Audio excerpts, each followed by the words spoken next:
He played e4 and he played e5. I used my king to attack the pawn. He protected the pawn using knight. Then I used the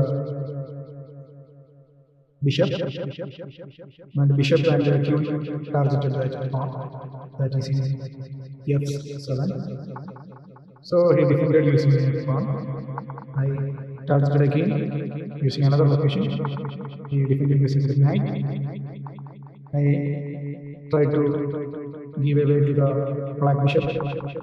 He moved his knight, and now my queen is in red. I moved back to the original same place of my queen. Then he opened for the white bishop.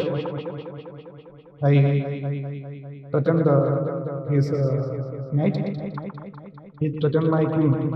I again threatened his bishop, white bishop using my pawn. He killed my pawn, and again he is aiming for my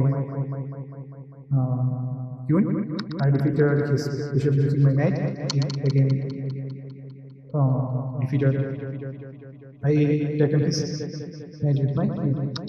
Then what happened is he again I normal move.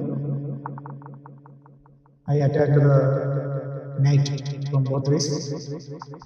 He attacked my bishop. I attacked the knight. Again another bishop came. I attacked the rook. Then he attacked my bishop, no problem. Then I attacked his pawn. Then he make his pawn front so that my bishop will be trapped and key. I just move another move, and he tried to attack the bishop using his queen. Given my pawn using his moving his king. I again moved my pawn.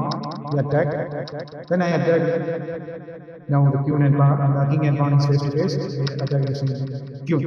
This was his mistake. So the queen and king is.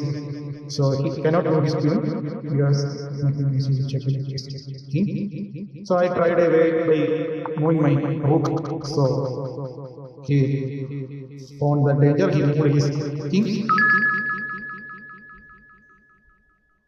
So that I make this move. So that way the king is checked. But if you move the king or defend using his queen will be lost. So he abandoned the king.